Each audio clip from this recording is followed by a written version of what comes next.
No Fish Nick here. It's February 25th and I'm not out fishing. I'm actually been working on my boat. I wasn't going to make a video about it, but I figured I got a lot of help from, there's a Facebook page called the Lund Transom group, Transom Replacement group, and I got a lot of good information from there, and I'm just going to pass it along. I'll show you what I'm doing to my boat. My boat's a year 2000, so 23 years. 23 years of a lot of fun and stuff. I bought it in 2005. I'm not the original owner. Man, did I love this thing.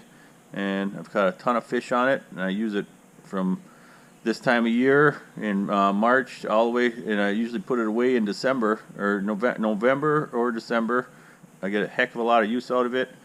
I know most people know me for like salmon fishing videos, but I actually use this about 10 times more on the Wisconsin River to one salmon trip or whatever. So I mean, I do use it more than 10 times more on the Wisconsin River and stuff. That's one of the reasons I like aluminum. I don't go. I haven't switched to fiberglass yet. I might. I know you get a better ride out of fiberglass, but man, I do a lot of pounding and hitting stuff on the river and launching without boat launches and run it right up onto the shore and onto rocks and stuff. So I'm not sure that works so well with fiberglass. So that's why I've been sticking with aluminum. But also I get issues with aluminum, like leaky rivets and stuff. I did fix a bunch of leaky rivets last year, where actually I pulled the front deck off and replaced a bunch of rivets down here from pounding on Lake Michigan.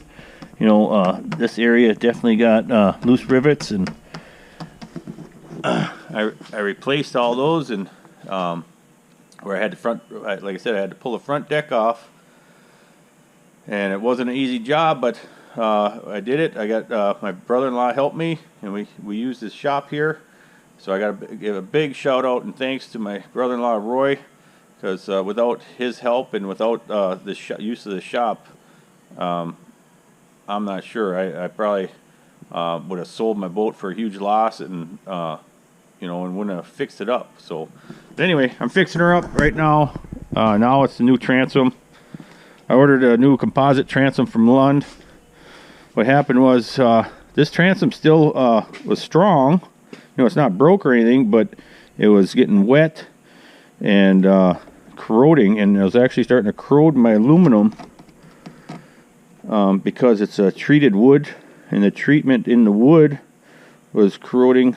It was mixing with the aluminum and causing all kinds of problems where it's starting to bubble up and stuff. So it's time for a new, lighter and stronger transom, which now Lund does put composite ones in their boats. I wish I would have did it a lot sooner, but nobody knew, I guess, that the treatment was going to corrode the aluminum this fast or whatever. So, but like I said, I'm not going to complain. 23 years this boat's been giving a lot of people happiness, so it's time. I used to have a live well in here, and I had a big bait well. Like, if you're going to do this, you got to take that bait well off first to gain access your live well, where you can start there, start ripping stuff apart. And we drilled out all the rivets. We've been drilling out rivets, and just to remove everything, we had to remove the motors. The motors were actually easy. It's the live well and the splash well back here were tough, and then you got to remove all this foam. And now, I'm not even near being done yet. Had to remove all these rivets along here, and I'm going to wind up removing moving this side console over, and so we can lift up this side gun well. We got to move this. We got to lift this even further up, because we have to lift it up high enough to clear when we pull this transom out. We're going to pull it out sideways and put the new one in sideways. Now the starboard side here, we're going to have to do the same thing, just I'm not going to do it so far because we'll go down and out, where this side we won't have to go so high, but I still got to get it up high in order to get the foam. There's a bunch of foam in here I still have to get to, and I have to get through that foam to get these bolts out, and then these screws. And really, me and my brother-in-law only have about probably 6 hours invested so far. Most of our time, you know, we kind of work on it a little while, stop and think about things, have a couple beverages. We're the think tank here. I'm already planning on moving my. If it works out, I'm gonna move. I have a Minn coated Talon that I had mounted here. I'm thinking about moving it over here. We're gonna move these down. Put my Minn coated Talon here, so that way I can put another one right here, and I'll be like the bass boats, because on the river, man, when you're out on the river, those Talons are awesome because you're mostly fishing in shallower water, and you just hit a button and it anchors your boat, and then you got the whole front of the deck to go out in front and fish, you know, cast jigs, and it's just an awesome setup. And I'm hoping to do it. And then I might even switch. I've been using Garmin live scopes now for a couple of years and stuff, so I'm thinking about getting rid of my Humminbird and going Garmin on the deck, and Garmin up on the top, and then also using my portable Garmin's rigged to the back for salmon fishing and all kinds of stuff. So anyway, a lot of big changes, so we'll see. It's nice, you know, I haven't had a boat payment in over 10 years, so you know, I don't mind spending a little money on the boat. You know, it's, you know, a brand new boat. What to replace this would be $100,000 or more. So I'm just gonna keep using my old stuff here and just load it up with cool things. And even them Talons, we'll put a big plate of aluminum on the back side. We'll put a like a 1/8 inch or even more as a big backer. We'll put backers in there and really strengthen it. So anyway, that's the plan right now. Like I said, we don't have a whole ton of hours invested, but got a lot of ideas going on, and we gotta, you know, if it's gonna take me another month or whatever, I will. We're just going at it pretty slow. Like I said, it is a lot of work, a lot of taking out rivets and stuff, and we're gonna have to replace them with the kind you buck, you know. And then we got the blind rivets for where you can't, pop rivets, where if you can't get a bucking piece in the background, we will. Oh, and then my live well,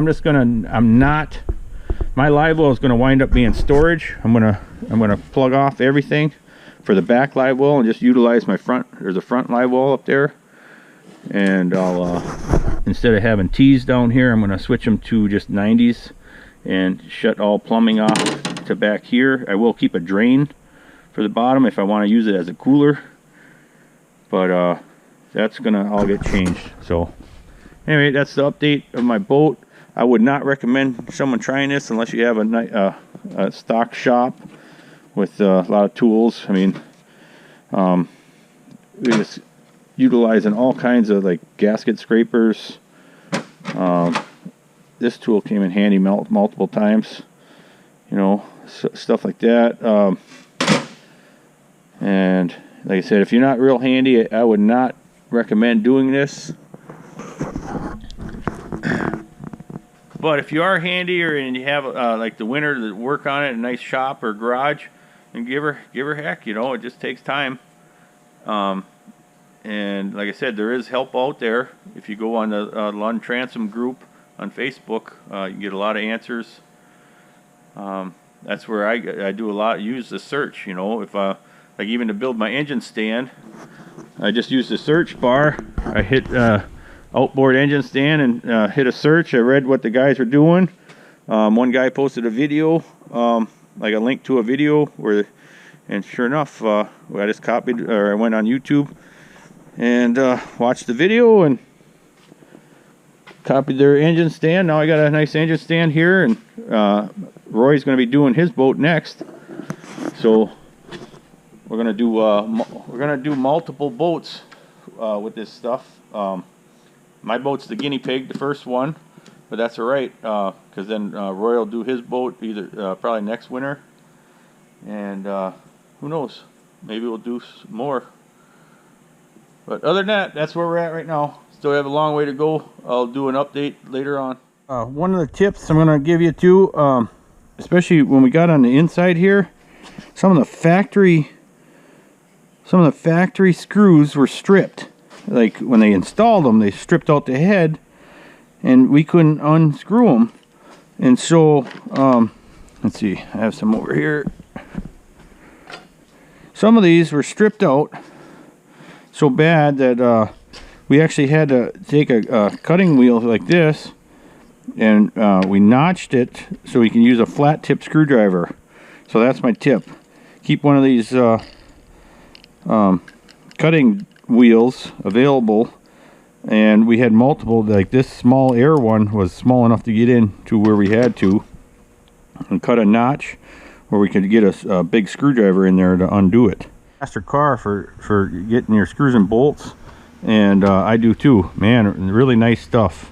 Phillips truss head, like 1/4 by 20 by 2 3/4 inch. All that stuff's going to get replaced on the back. You know, I already started putting some of the block nuts together. All right, moment of truth. See if we missed anything. We got that side all elevated now. Oh, Roy's already jacking it up with the crane.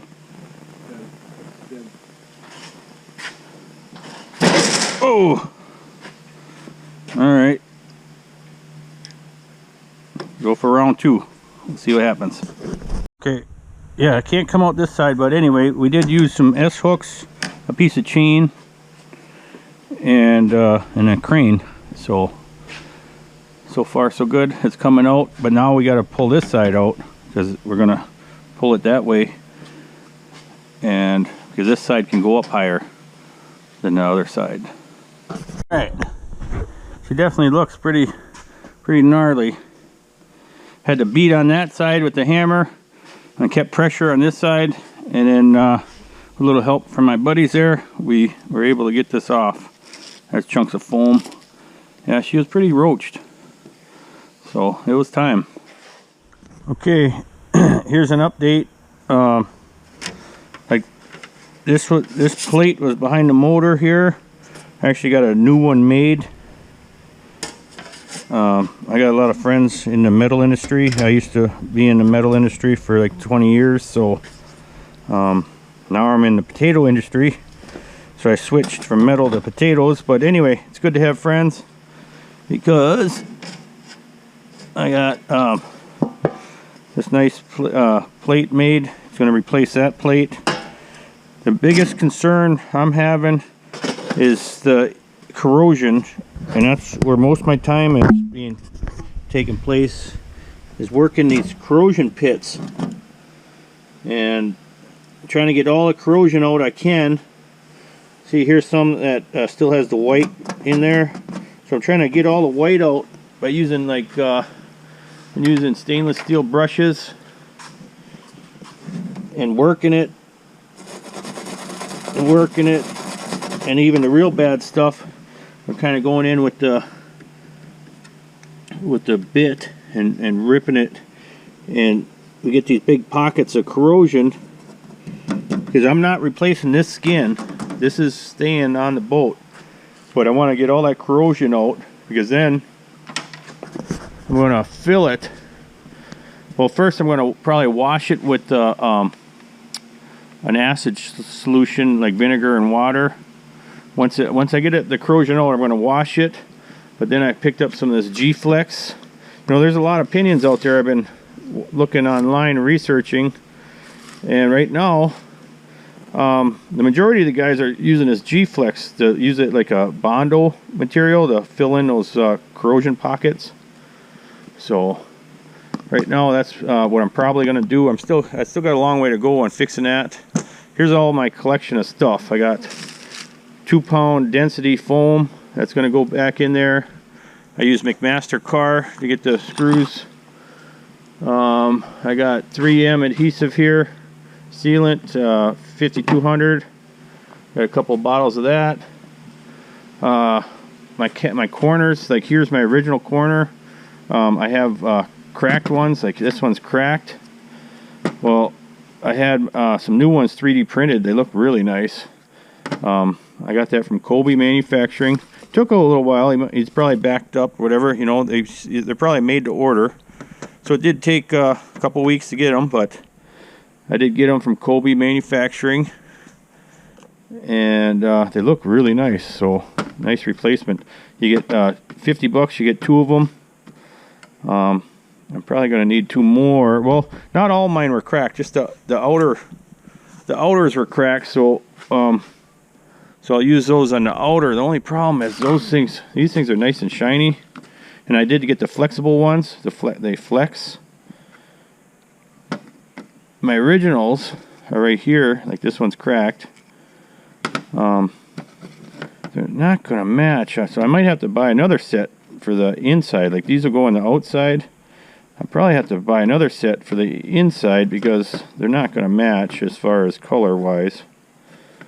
So like, you know, so anyway, Kobe Manufacturing, found them, the guys online were talking about getting them 3D printed, and I did, and it's a flexible material, so hopefully those will work. You can always modify them to make them work, so not too worried about it. Alright, that's kind of where I'm at. Oh, and I did, okay, like I said, I am using the rear skin. I'm gonna try to get the inner skin. I was gonna try to get made, or make it myself, because the inner skin is. I might go with a little thicker. Like I might go with the same size inner skin, the same gauge as the outer skin, and I'll show you here, because my inner skin's right here. It's pretty thin, and it has a lot of that corrosion, and so I'm just gonna get that part made because that'll be kind of easy.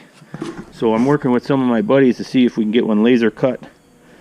You know, you can always cut it with the jigsaw on that, but I'd like to get it laser cut. I'm going to try to get it cut on the laser. So anyway, here's the composite, and there's my old transom.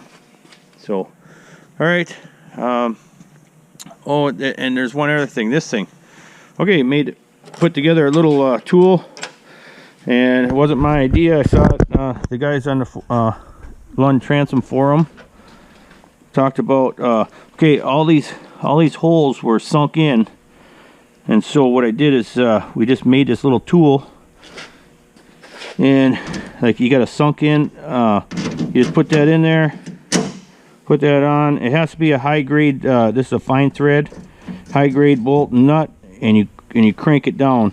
And I found it best just to use hand tools, because if you use an impact, you'll blow the threads right out of the nut. But anyway, you crimp that down. Hope you can see that good. I'm not sure, but you squeeze that down, and I did that to all my all the holes, and now there's no divots. You know, like I said, my back skin I'm reusing, so I'm getting it as nice as I possibly can.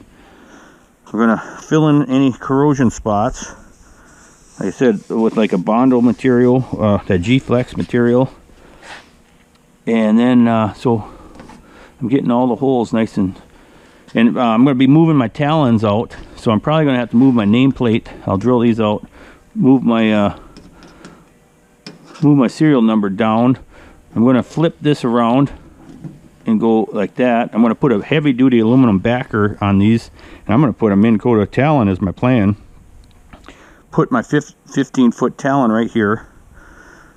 I'm going to have these holes welded up, and I'm going to put another talon right here on this one. That's the plan anyway. So, you know, keeping an older boat, you can afford all kinds of improvements, because a new boat, you know, you got all them payments and stuff. Well, guess what? This new transom and everything, it's just a couple months of payments on a new boat to replace this thing. If I was going to replace this thing, man, I just looked at one in the showroom. It didn't have anything on it other than motor, real limited stuff, and it was 90 grand for a ProV 1975, which this is a 1900 SE, but it is a 19 foot 7.5 inch, so basically it's a 1975 ProV SE, but it is 23 years old. So, but once I fix it up, it should perform very well. Okay, got my buddy Big Todd here. We're gonna do a little patching. This thing used to have some wave whackers that went across, so I'm gonna fill all those holes. I'm gonna be moving my talon to the outside, so I'm gonna fill the talon holes. So that's the plan. We're just gonna, Todd's gonna tack the holes. I'm actually and I ground them down. I've been using the DA. You know, well, first I used the flap disc, and then I sanded them, getting everything real smooth. And like on the inside, we did put a piece of copper on the inside, but still there are some high spots. So then I'm using a pneumatic finger grinder to get those high spots down in the back. I've been busy putting a wash down system. I'm gonna be utilizing a wash. It's gonna pump or it's gonna take water in from there, pump it up through the side and go into my bait well. Got that all situated. It's gonna come into this hole right here in the back of my bait well, and I'll have this guy in there. So anyway, that's that. Also redid I'm going to be having I got a P31 Garmin that I'm going to hook. We got that over here. There's my brother-in-law's boat, but I put it on here because I picked up a cheap little Minn Kota and utilized the head and the bracket. But I'm going to have a P31 transducer for salmon fishing. So I did throw that together during this project here. So that's going to be more for salmon fishing and stuff. It's basically, I'm going to use it for trolling. It's just like a live scope, but a bigger beam. Shoots out a really big, wide, easier to find your lures. You know, that's the idea. I haven't tried it yet, but that's the idea. It's a P31 transducer, big, wide Panoptics beam, and it's for, I'm going to use it for trolling. You know, when I'm traveling, it'll be up, and when I go trolling for salmon stuff, I'll be able to watch my stuff with that. You know, I'm gonna give it a try anyway. Yeah, that's right. I just got one of these guys. I bought it used. Wasn't very expensive, so and all I basically used was the top and the bracket, and then I ran my wiring through it, and it took some work, but anyway, should go pretty good. You know, that way it's directional. Kind of use it like the live scope to watch your trolling stuff. That's gonna be my trolling deal. So all right. Boat is still ripped apart pretty good. Anyway, long way to go yet. Oh, here's a tip. I did make a bad purchase.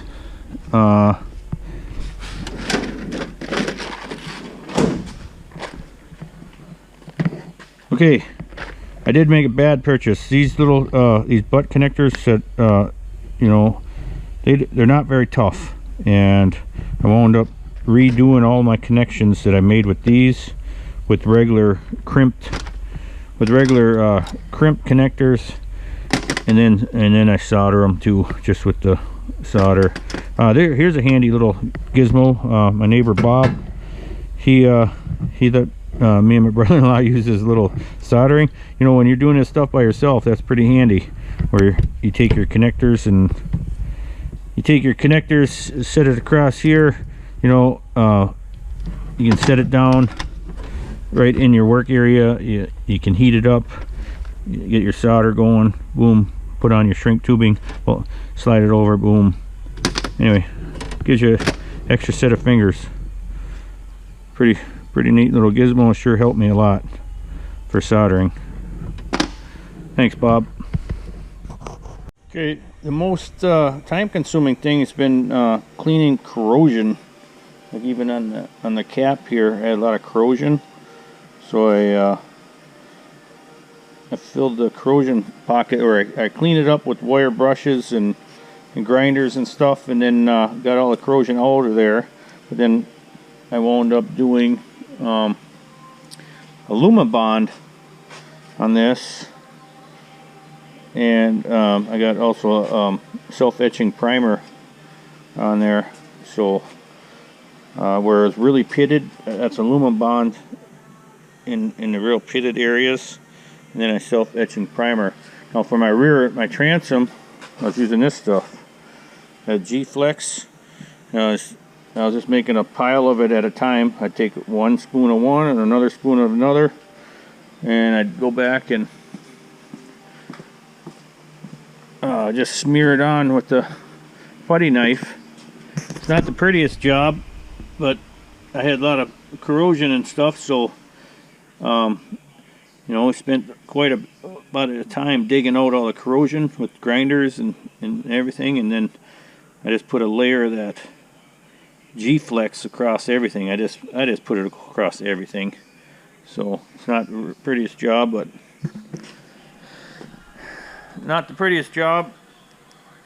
getting her done. Trying to anyway. All right, it's I think it's like almost 2 o'clock in the morning, so I'm heading home. NFN out.